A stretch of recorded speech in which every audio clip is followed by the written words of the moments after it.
Amém, irmãos. Então, hoje nós vamos continuar o livro na página 34. Antes disso, eu gostaria que os irmãos abrissem em Romanos, capítulo 2. Nós vamos ler do 14 até o verso 16. 2, isso, Romanos 2. Tá?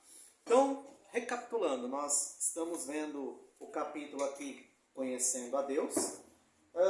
Vimos a parte da revelação natural de Deus, ou seja, aquilo que Deus se revela através da criação dele, assim como nós vimos ali na passagem de Romanos, falando sobre os atributos dele que se manifestam na criação. E conversamos que quando a gente olha o nosso universo e tudo o que foi criado, é extremamente complexo para a gente crer que não existe um Deus criador, um Deus que agiu ativamente na criação de tudo. Então, é algo que vem assim aos nossos corações. E são várias coisas, né? Desde um simples ser vivo, em que a gente pode tirar muito conhecimento dele, até leis muito complexas. Como eu citei ali, um cientista ateu falando que a Terra, né, é um conjunto de improbabilidades que aconteceu. Porque ele não crê em Deus. Então, ele usou essa palavra assim bonita, mas se você for olhar, não tem fundamento nenhum. É muito mais fácil você crer que existe um Criador do que você fazer todo o esforço para negar que existe um Criador. E nós estamos agora falando também do aspecto moral, porque não é só no aspecto físico e no aspecto da natureza que ele se revela. Ele também coloca em nossos corações uma moral, e essa moral ela vem se manifestando através das nossas ações e através da nossa vida. Eu vou ler agora Romanos 2, do 14 ao 16. Na verdade, se alguém puder ler para mim, por gentileza. Eu leio. Porque quando os gentios que não têm lei fazem naturalmente as coisas que são da lei, não tendo eles lei, para si mesmo são lei, os quais mostram a obra da lei escrita em seus corações, testificando juntamente a sua consciência e os seus pensamentos, quer acusando-os, quer defendendo-os. No dia em que Deus há de julgar os segredos dos homens por Jesus Cristo, segundo o meu Evangelho. Até aqui. Se nós trazermos a nossa vida antes da nossa conversão, alguns aqui nasceram em berço evangélico, mas eu creio que alguns também durante a vida acabaram aí Jesus salvando. Foi a melhor coisa que pode nos ter acontecido. Lembra, nós não tínhamos a lei de Deus nos nossos corações, ou seja, nós não tínhamos essa revelação. A gente não tinha um parâmetro falando o que era certo ou o que era errado. Porém, nós sabíamos que certas coisas eram certas ou erradas. Por quê? Apesar dos gentios não possuírem lei como um guia moral, eles possuem uma lei interna que instrui a sua consciência. Então, todo ser humano, ele possui isso naturalmente. É isso que a palavra está dizendo. Você não precisa ter lei, porque dentro da sua própria consciência existe já uma lei. Então, apesar de você não conhecer a Deus, não conhecer o seu padrão moral, ele mesmo coloca dentro do ser humano isso. Tanto que as pessoas que não conhecem verdadeiramente a Cristo, ou que não foi revelada a palavra, a consciência dele, os pensamentos dele vão ser usados ali para julgar as ações dele. Isso é muito interessante, porque como eu falei, mesmo nós não tendo uma moral que aponta para Deus, mesmo assim nós somos seres morais, ou seres que agem através de uma moral. E você negar isso não tem como, porque assim, você tem um padrão de certo ou errado. A gente estava brincando, né, na outra aula, do aluno que escreveu um texto falando que a moral é uma questão de opinião, que não existe uma moral absoluta. E aí ele relativizou de tudo quanto é jeito, citou ali alguns autores e fez um trabalho muito bem feito. E o professor, no final das contas, deu nota 0 ou F para ele, porque ele falou, eu não gostei da sua capa porque eu não gosto de trabalho com capa azul. E aí ele se manifestou falando, não, mas isso é injusto, isso não pode acontecer. E aí o que o professor dele falou, olha, já que a moral é algo relativo, então eu posso estabelecer a minha moral. E se eu estou dizendo que eu não gosto de uma capa azul no trabalho, eu posso dar uma nota baixa por causa dessa capa azul. Então veja, quando nós negamos uma moral absoluta, ou quando nós negamos que existe um padrão de moral a ser seguido, a moral ela fica extremamente, como que eu posso dizer? Ela não tem fim. Você fica muito mais uma questão de opinião do que é certo, do que é errado, do que você ter algo que aponta mesmo falando assim, não, essa situação é certa, essa situação é errada. E como eu falei, você pode negar, mas todo ser humano ele tem isso do que é certo ou errado dentro dele, dentro né, ali da própria entranha dele. Né? Vamos mais a fundo, pode falar. Muito importante destacar o aspecto de salvação. Vamos voltar a Romanos 2, versículo 11. Quem já ouviu falar que Deus não faz acepção de pessoa? Quando a gente vem falar de eleição, que Deus elegeu antes da fundação do mundo, a pessoa, a primeira resposta dela é mas Deus não faz acepção de pessoa. Porque parece que quando você fala que uns são eleitos, outros não, você está fazendo acepção de pessoas. Né? Olha que interessante. Romanos 2,11 fala, porque para com Deus não há acepção de pessoas. Ok? Sim. O que eu entendo com esse texto? Para Deus não tem pessoas. É acepção de simples. pessoas. Precisa interpretar? Não. Não, tá, mas vamos continuar. 12. Porque todos os que sem lei pecaram, sem lei também perecerão. E todos os que sob a lei pecaram, pela lei serão julgados. Porque os que ouvem a lei não são justos diante de Deus, mas os que praticam a lei hão de ser justificados. E aí o 14. Então o que acontece? Se não fosse assim, seria melhor que a pessoa nunca ouvisse o Evangelho. O que as pessoas pensam por aí? Bom, é melhor a pessoa nunca ter ouvido, que ela vai ser salva porque é bonzinho. Algo parecido nesse sentido. Sim. Então, qual seria a maior bênção que tem? Não pregue o Evangelho. Porque aí quem não ouvir vai ser salvo. Só que esse versículo desmonta isso, porque a pessoa não vai poder chegar naquele dia. O que torna a pessoa responsável? Não é que ela não foi eleita.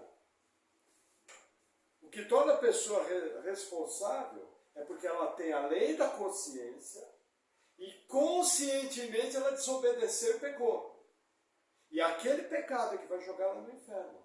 Quando ela mente, quando ela rouba, quando ela cobiça, quando ela se coloca no papel de Deus, quando ela não honra a Deus como tem que honrar, como ela não ama o próximo como tem que amar.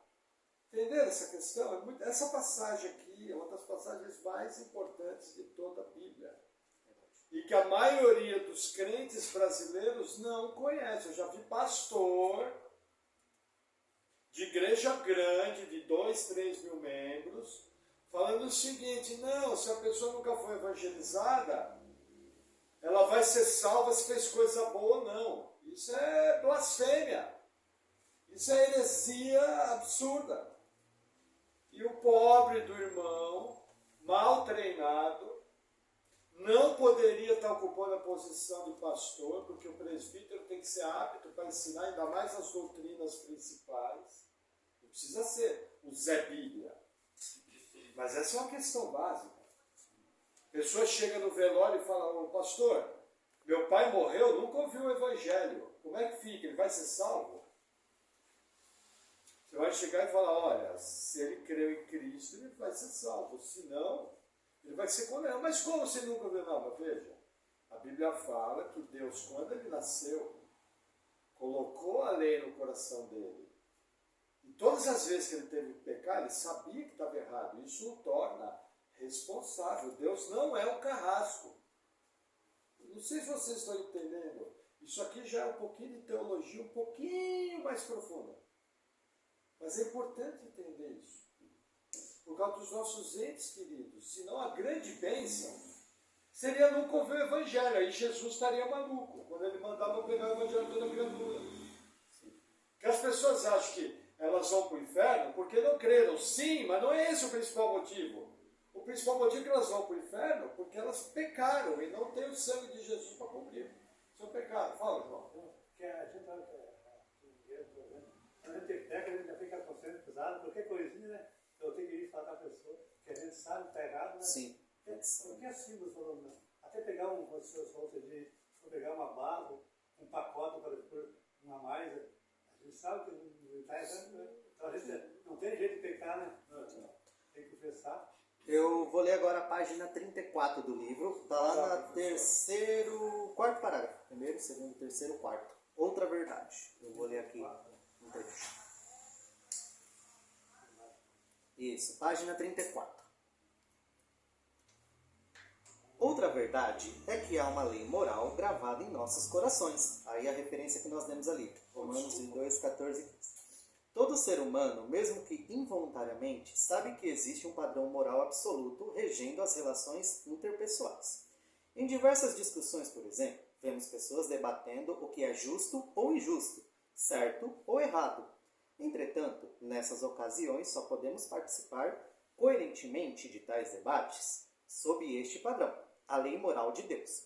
O Senhor colocou uma consciência em todos nós e uma existência de um padrão moral absoluto que também revela o Criador. Então, isso aqui que ele está falando é o que a gente aqui está comentando até agora, que mesmo que você não crê, ou mesmo que você não conheça, existe uma lei moral dentro de nós. Por exemplo, ajudar o próximo é um conceito moralmente bom. A maioria dos seres humanos cultiva isso nos corações e nas ações. Então aqui, quando a gente vê uma pessoa normal, ela fala, não, ajudar o próximo é bom, ela se comove quando acontece uma catástrofe, como por exemplo está acontecendo agora, infelizmente, com o Rio Grande do Sul, que é um estado aqui pertinho de nós. Então todos movem ali, ou, de alguma forma, para ajudar. Uns contribuem, outros acabam indo para lá numa missão humanitária. Nós que somos igreja, às vezes nós não conseguimos fazer isso, mas a gente ora, pede para que Deus guarde aquele estado. Enfim, cada um tenta ajudar da forma que crê vai ser a melhor ali, que consiga também. Mas a gente poderia fazer algumas perguntas, sem a visão bíblica, porque algumas pessoas, elas ajudam, fazem tudo isso, mas assim, é só porque existe uma moral dentro dela. Ela não tem um preceito bíblico. Se ela nega que existe um padrão moral, a gente poderia perguntar assim, por que você ajuda as pessoas? Por que você acha que isso é certo?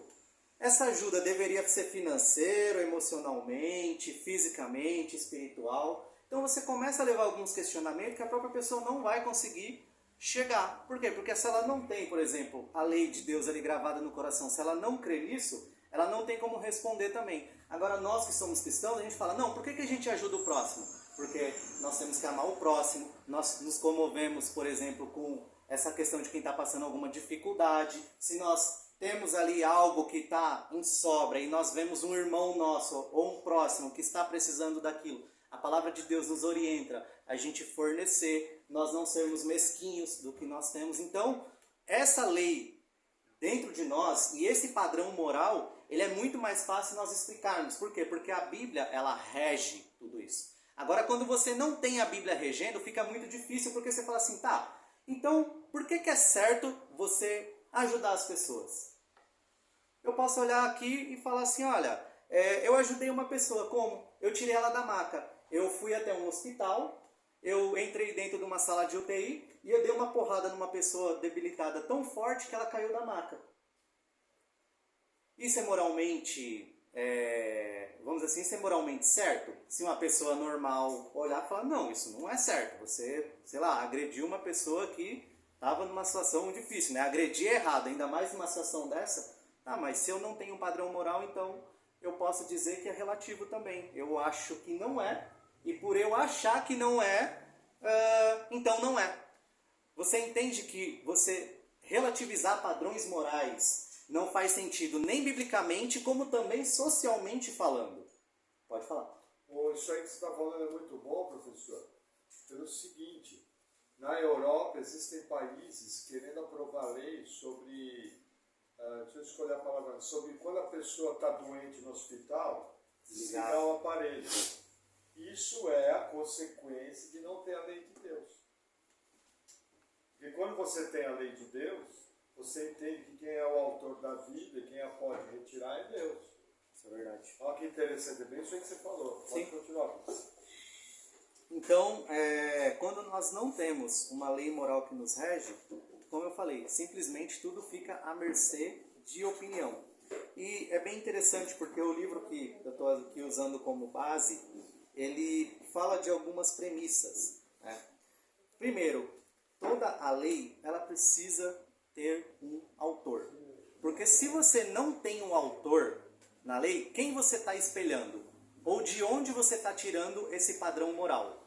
Se você não acredita em nada, você não tem como sustentar aquilo. Como eu falei, a lei vira uma mera questão de opinião, do que é certo ou do que é errado.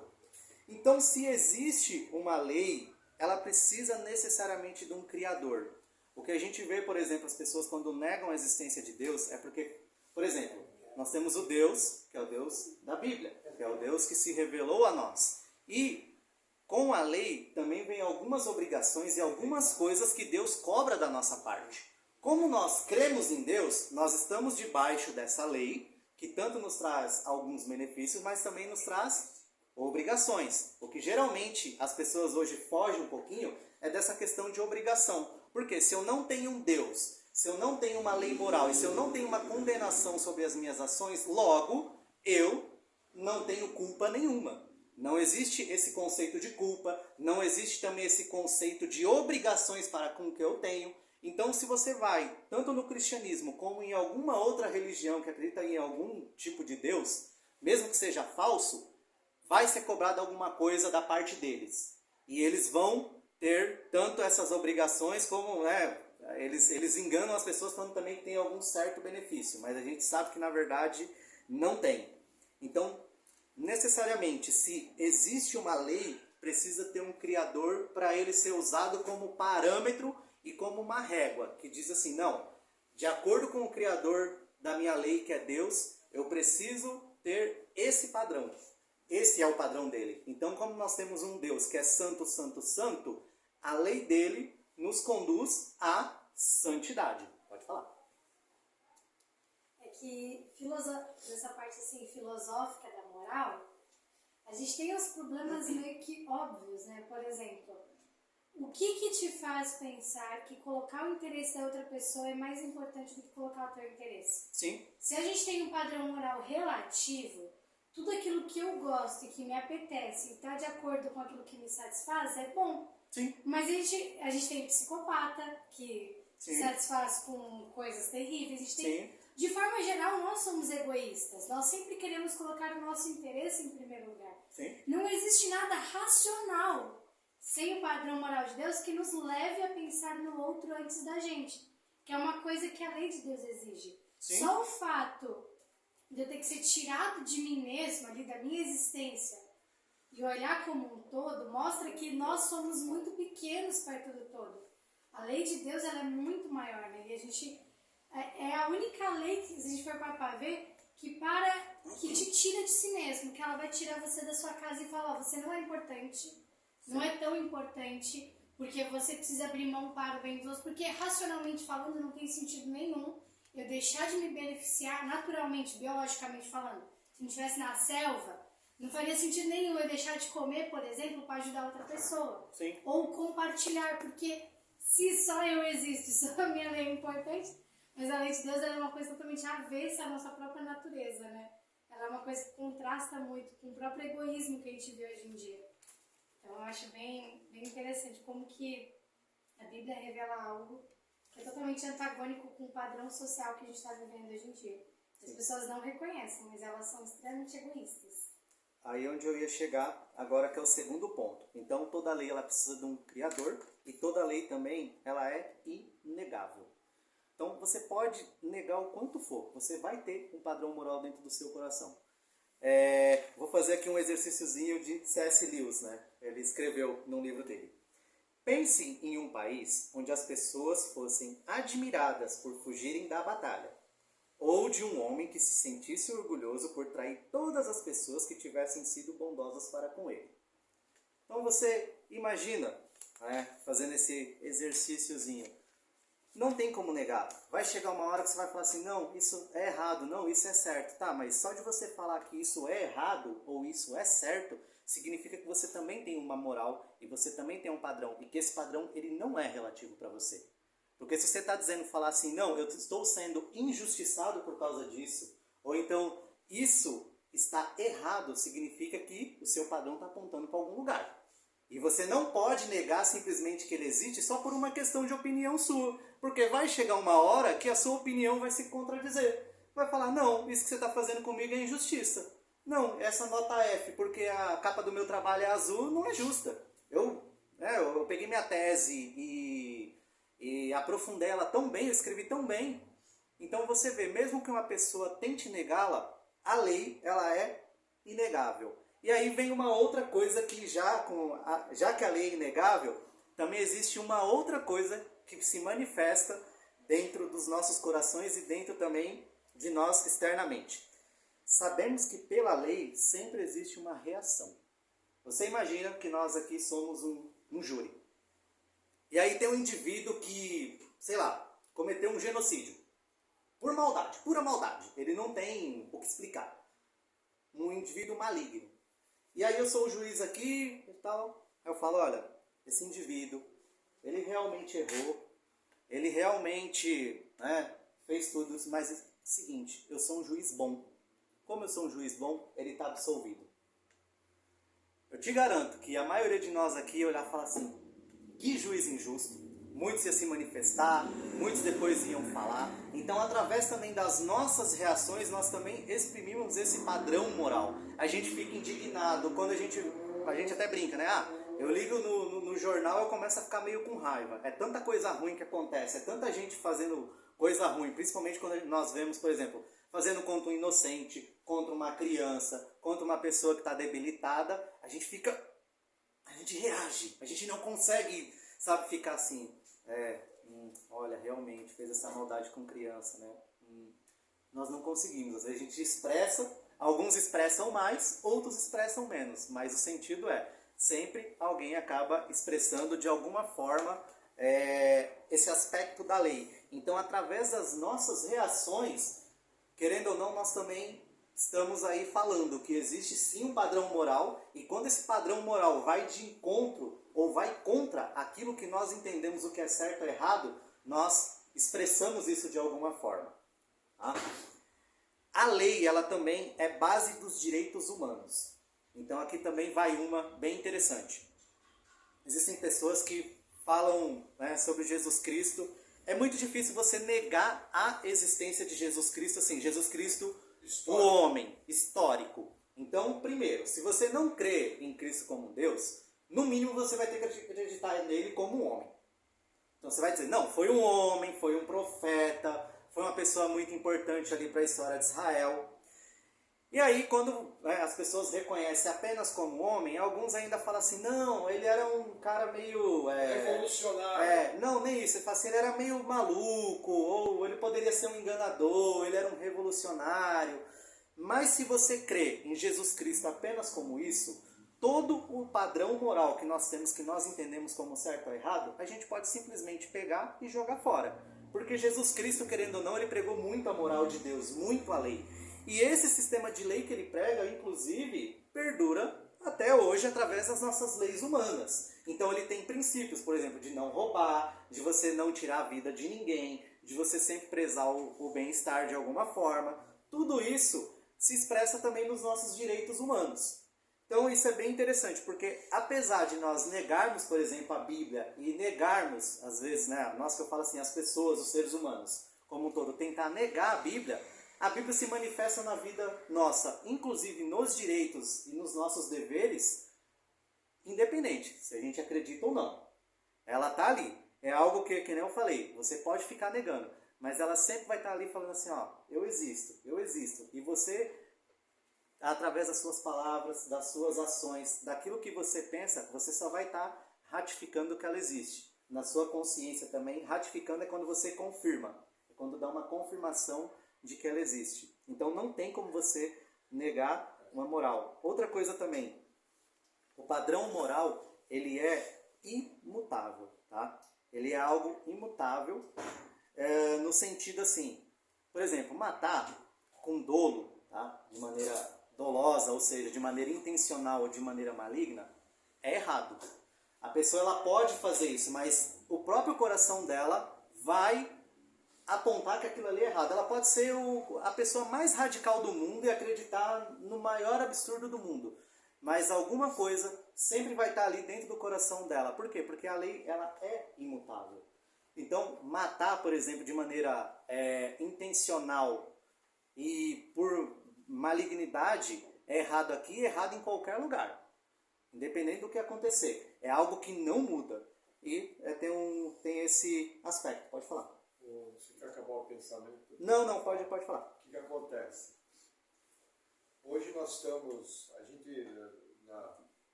vive uma época que é chamada pós-modernidade. Só que essa pós-modernidade está sendo ultrapassada. Nós estamos entrando numa era pós-cristã. Então o que acontece? Os pensadores comunistas, lá da década de 30, de 40, o que eles idealizaram? A grande questão é a propriedade. Da onde que veio o conceito de propriedade? Vem da Bíblia. O primeiro que deu propriedade ao povo foi Deus. Aí o que eles entendem? Olha onde a coisa vai parar. Vou tentar explicar com muita calma. Eles dizem o seguinte, que antes do cristianismo era tribo. No mundo pagão, a figura principal não era o patriarca. A figura principal era a matriarca. Quem mandava na tribo era a matriarca. Por ela ser a fértil, eles diziam que havia uma ligação espiritual com a terra, tanto é que existe o culto a deusa Gaia. Aonde que isso vai levar? Na tribo, não havia casamento monogâmico. Um homem e uma mulher. Todo mundo transava com todo mundo. Quando tinha os rituais, todo mundo transava com todo mundo. Isso acontecia o quê? As mulheres engravidavam e não se sabia quem era o pai. Não sabendo quem era o pai, gerava dois problemas. Primeiro, não tinha família monogâmica. Segundo, nas próximas festas, quando aquela menina ou aquele menino ficasse adulto, corria o risco de ter relação sexual ou com o próprio pai ou com a própria mãe, incesto. Que na lei de Deus não é abominação. Aí você fala, pastor, entendi, mas aonde que entra o pensador comunista e a propriedade? De maneira simples. Quando o camarada passou a ter uma só mulher, ele identificou sua descendência. Ao identificar sua descendência, ele passou a ter a sua propriedade. Por quê? Porque ele quer deixar a herança. Então esse conceito do camarada trabalhar para sua família, deixar a herança, preparar os filhos, é um conceito essencialmente judaico-cristão. Por isso que quando lá em 1917 a Rússia virou comunista, em 1946, um pouco antes a China virou comunista, o que eles mais combateram foi o cristianismo. Porque a noção de propriedade vem do cristianismo. Aí olha que interessante, o que esses pensadores geraram? Revolução sexual. Qual foi o auge disso? Festival de Woodstock, 1968, sexo livre, paz e amor. E aquela cruz de Nero, sabe aquela cruz que parece um pé de galinha? Aquela cruz representa a paz sem Cristo. Não é à toa que ela foi colocada lá. Se você olhar na história, da década de 60 para cá, o mundo virou do avesso. E nessa cultura pós-cristã, só está indo ladeira abaixo. Por isso que, se depender de todo pensador comunista, como a sociedade evoluir, a primeira coisa que tem que acontecer é fechar todas as igrejas. E todo mundo transar com todo mundo, você tem 5 mulheres, 18 filhos, ou tem 10 maridos, e aí não tem mais propriedade. E aí, quem passa a ser o Deus adorado? O Estado. Em vez de haver um Deus que abençoa o trabalho, existe um Estado que abençoa o cidadão. Por isso que é uma coisa muito esquisita um cristão comunista. Ou você é cristão, ou você é comunista. As duas coisas não tem como ser. Ah, o pastor está falando de política? Não, muito mais profundo do que isso. Estou falando do mundo. Por que o mundo, debaixo do nosso nariz, os cristãos já não são bem-vindos? Não se engane. Aqui é Brasil, tem muita igreja. Vai lá na Europa para ver. Vai nas grandes cidades americanas. Vai no mundo islâmico. Para você ver o quantos cristãos são bem recebidos. Mas é importante você saber disso, para entender o que você está lidando na mídia, no cinema, no teatro. São todos pensadores comunistas, que vêm de uma escola chamada Escola de Frankfurt, que é o principal lugar onde os caras pensavam. Percebe agora, por exemplo, hoje na Venezuela é fácil ter propriedade? Olha onde foi dado. Então é importante, gente, nunca esqueçam, nós estamos vivendo num mundo pós-cristão. Não use o Brasil como exemplo. Nosso papel é tentar cada vez mais manter esse país no eixo. A igreja ser luz do mundo e sal da terra. Porque eu sou luz para quê? Para que eles vejam o que é certo, que é o que o professor está falando aqui. Para que eles vejam o que é certo, o padrão moral de Deus. Entendeu? Obrigado pela oportunidade. De boa. Desculpa de atrapalhar, mas precisava falar isso. E aí, por fim, a lei moral, tá? Ela estabelece uma diferença entre posições morais dos indivíduos. Aí vamos voltar agora novamente a Romanos 2, do 11 ao 13. Porque para com Deus não há acepção de pessoas. Porque todos os que sem lei pecaram, sem lei também perecerão. E todos que sob a lei pecaram, pela lei serão julgados. E aí vem a diferença. Porque os que ouvem a lei não são justos diante de Deus, mas os que praticam a lei hão de ser justificados. Então, assim como geral, o padrão moral, né, que Deus estabeleceu para a gente, principalmente na questão da lei, ela vem nos diferenciar entre as outras pessoas. Por exemplo, porque senão todos nós seríamos comuns. Senão a gente estaria indo para o inferno junto com outras pessoas. Mas, por Deus, Ele revelar essa lei em nós, Ele nos tornou justificados. E aí, quando a gente coloca isso também no âmbito geral, você não pode falar que Madre Teresa de Calcutá, que foi uma freira, que trabalhou ali durante vários anos com algumas questões sociais, ajuda aos pobres e doentes, é igual ao Hitler. A gente não pode fazer essa comparação, é uma comparação totalmente fora de eixo.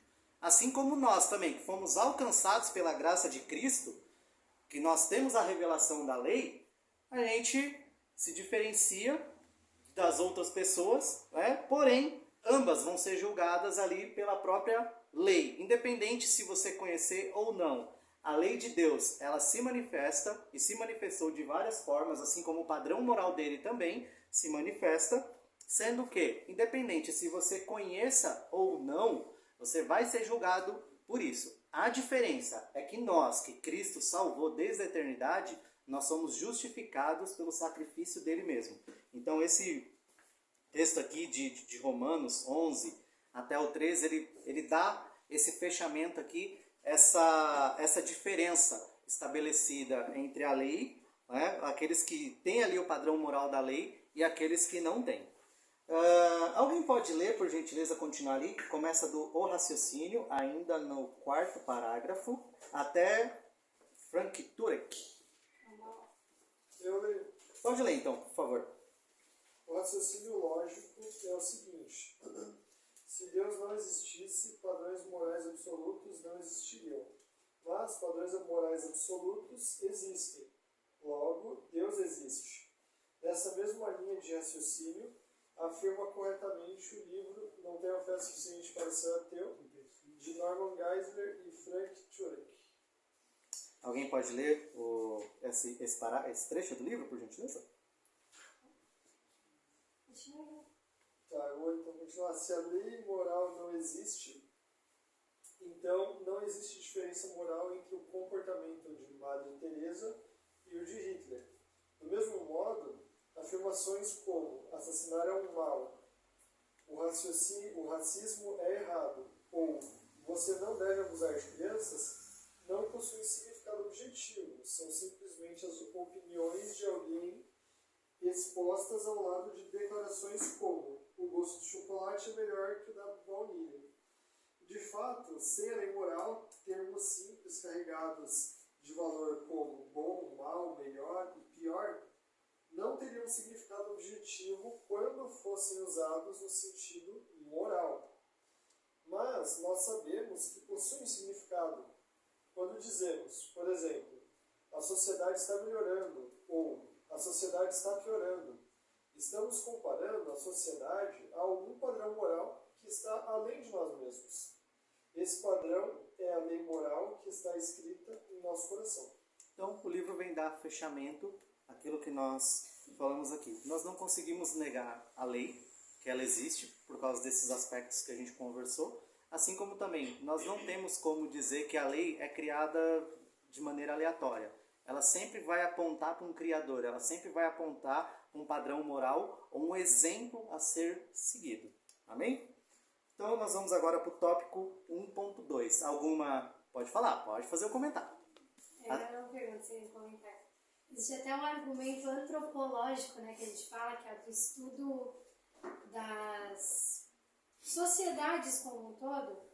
Se a gente for parar para pensar, aqui no Brasil é errado cometer assassinato. Sim. Você vai para o Japão, lá é errado cometer assassinato. Como que um mundo que está separado por oceanos, um mundo que há 200 anos atrás não era globalizado como é hoje, como que todas as nações conseguem carregar um mesmo traço moral? E isso através dos séculos. A gente tem, no caso ali, antigamente, o que é, 4.000 anos atrás, o Código de Hammurabi?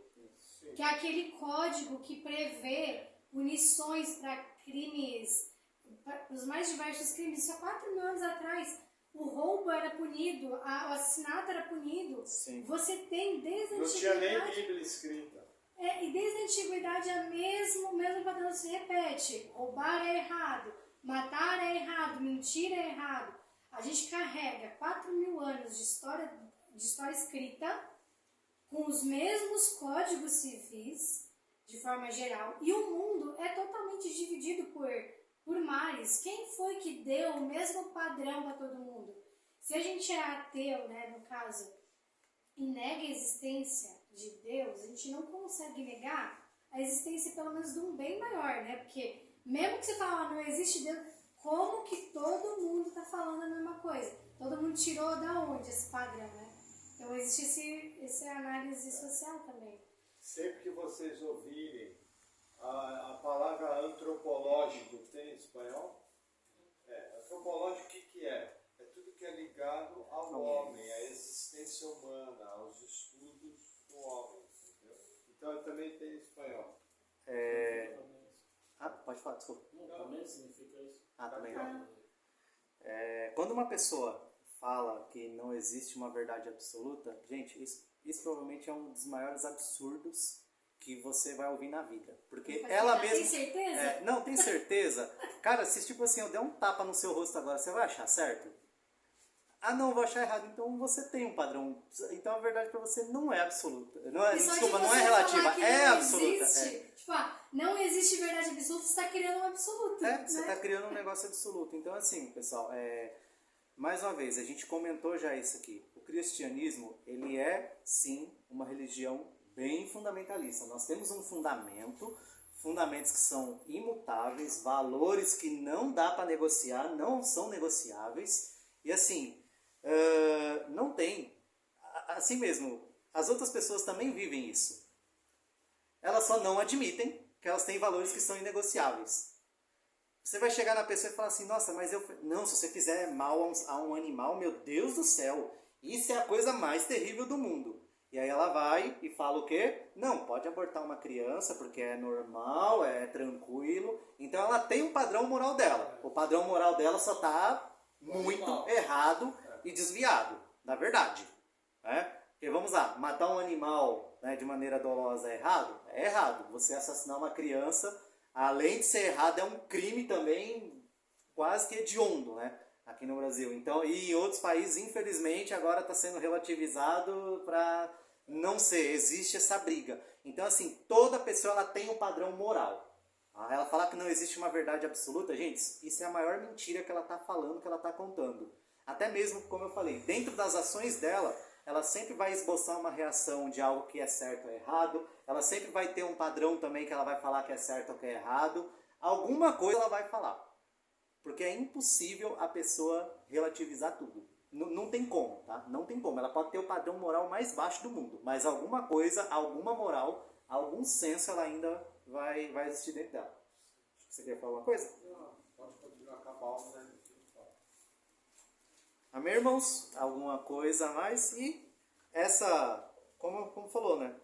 Essa questão também da moral, ela estabelece ali uma divisão, né, uma diferença entre os indivíduos. Porque senão a gente poderia falar ali que tanto Hitler quanto Madre Teresa de Calcutá foram duas pessoas muito boas, foram boazinhas, sendo que a gente sabe, né, que infelizmente o Hitler foi um dos maiores genocidas que existiram aí na nossa história da humanidade. Você posso concluir? Conclui. Então, assim, o que é importante entender? Se Madre Teresa de Calcutá morrer sem Cristo, vai para o mesmo lado de fogo que Hitler. Sim. Tá? Nossa, pastor, mas como é que é isso? Tem que lembrar que Jesus, numa passagem, ele fala de Cafarnaum e ele fala o seguinte, que haverá menos rigor no juízo para Sodoma e Gomorra, haverá menos rigor no juízo para Tiro e Sidom, do que para Cafarnaum, porque se nessas cidades tivessem sido feitos os milagres que foram feitos, há muito eles teriam se arrependido. Entendeu? Então o que Jesus ensina? Vai haver níveis de juízo. Não somente isso, agora é o ensino mais difícil da gente entender. Se Jesus falou que se lá em Sodoma e Gomorra tivesse feito os milagres, eles se converteriam, por que Deus não mandou Abraão lá fazer milagre?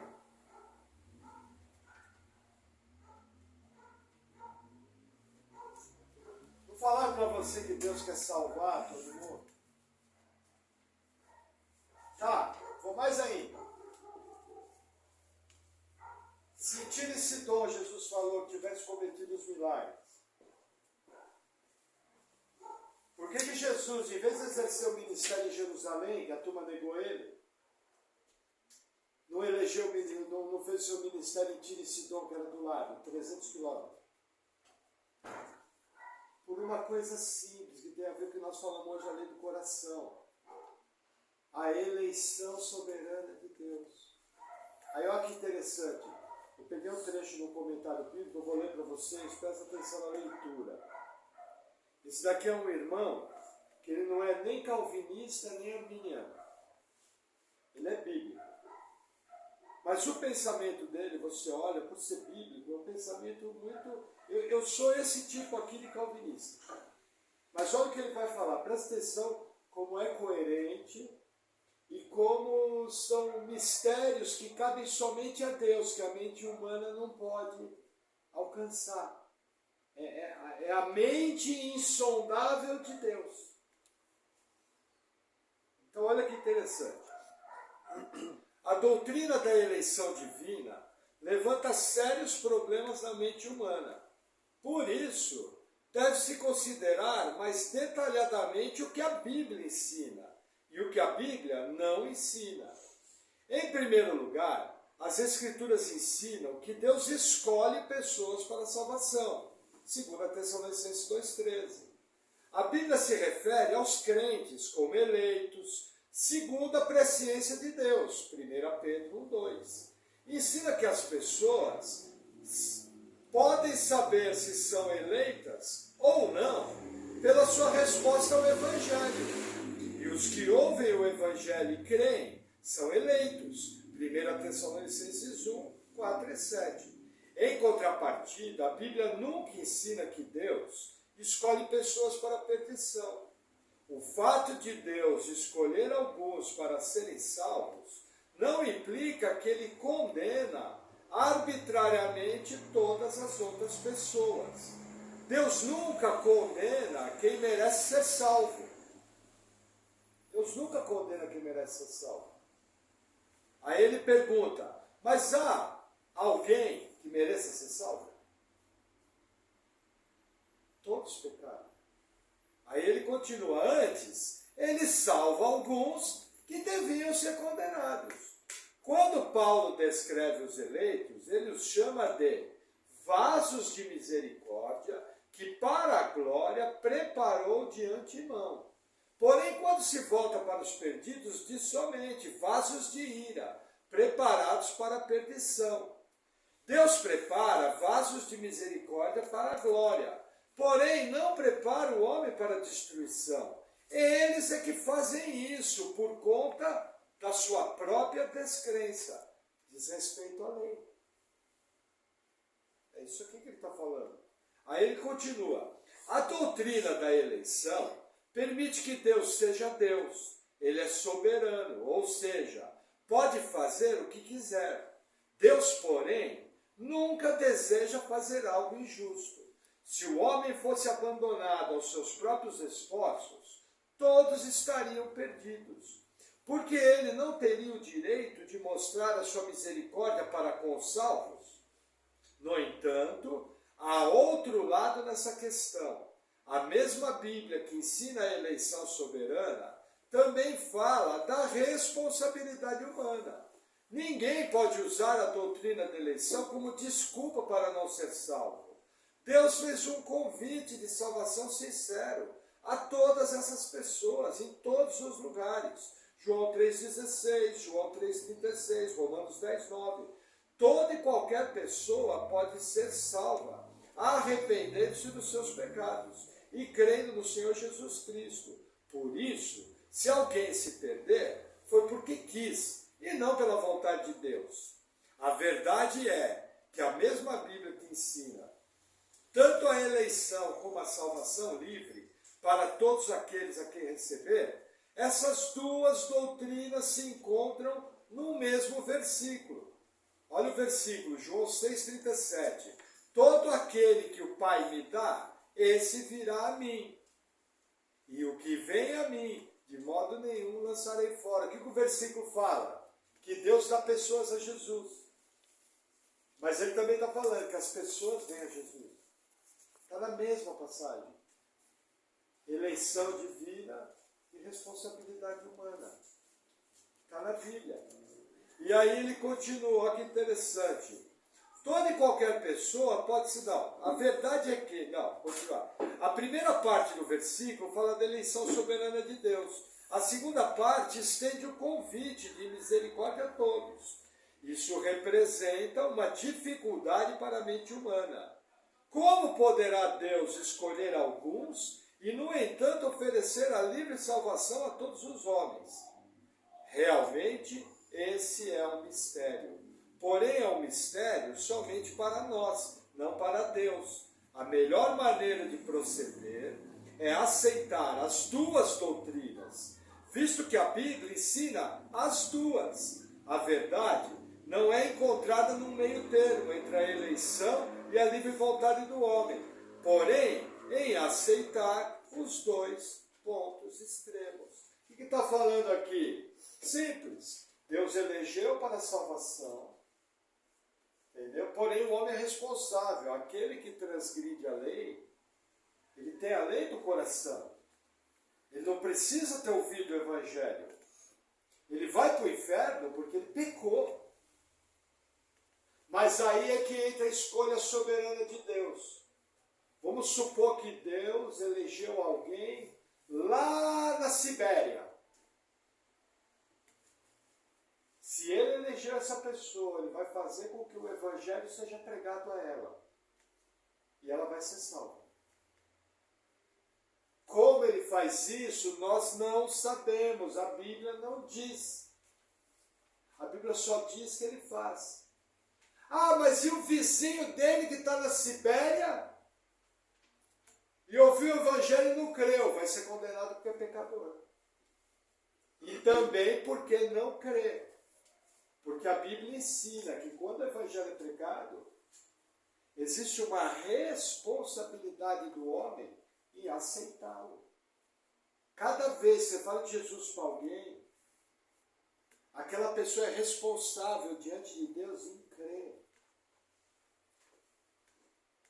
Essa é a misteriosa doutrina da eleição. Quais as vantagens que eu vejo? Quando alguém que você ama muito, que você pregou o evangelho várias vezes, morre sem crer, você tem um consolo.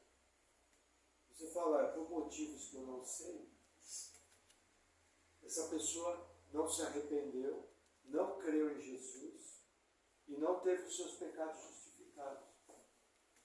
Mas o que eu sei é que o Deus que eu sirvo é justo, é bom.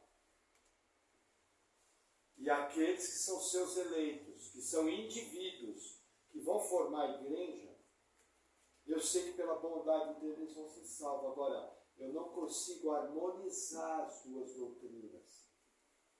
Elas estão na Bíblia. São duas verdades, uma linha do trem, que caminham paralelas, mas nunca se tocam. É a mesma verdade que é mais simples de entender. Jesus não manda você orar? Pai nosso que estás no céu, que veio o teu reino e seja feita a tua vontade. Jesus não ensinou a orar assim? A Bíblia não ensina isso? Só que a mesma Bíblia ensina que a vontade de Deus sempre se cumpre. Então vou parar de orar? Não. É o trilho do trem. Sempre lembra do trilho. São duas verdades que às vezes elas parecem contrárias, mas na verdade elas são os dois lados de uma mesma moeda. E esses dois lados só vão se encontrar lá na eternidade. E talvez, quando nós chegarmos lá num corpo perfeito, sem pecado, Deus na sua bondade, pode ser que Ele vai nos explicar, porque Ele não deve nada. Para quem estava destinado ao lago de fogo, com certeza não vão chegar lá perguntando. Que não sabe, eu tenho direito de saber. Entenderam? Eu acho importante dizer esse texto, porque o que o Erasmo falou hoje, essa questão da lei, ela é juízo para a pessoa. A pessoa quando peca, mesmo sem nunca ter ouvido falar o nome de Deus, ela é responsável. Porque para pecar, ela tem que transgredir a lei do coração. Nossas crianças, com uma unidade muito nova, pecam deliberadamente. Elas estão transgredindo a lei do coração. Não existe um pai que abertamente ensina seu pequeno filho a pecar. Você ensina seu filho a mentir? Você pode até dar mau exemplo. Você fala, ó, eu minto, você não. Não é assim que a turma faz? Amém? Lembra, eleição é misteriosa em Deus. Porém, o Deus que nós amamos é justo. E ninguém vai para o inferno, porque Deus mandou. A pessoa vai para o inferno, porque ela não creu em Jesus, ela é uma pecadora e ela não tem justificação para os seus pecados. Ninguém vai poder alegar inocência. Porque todo mundo é pecador. Amém? Amém. Se você quiser encerrar a aula.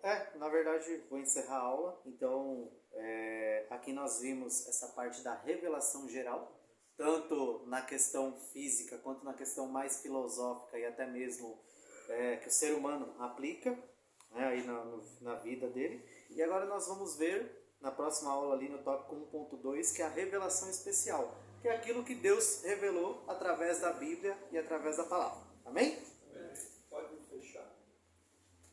Fechou? Fechou. A gente ia fechar antes de eu falar? Não, vai fechar agora. E ali também?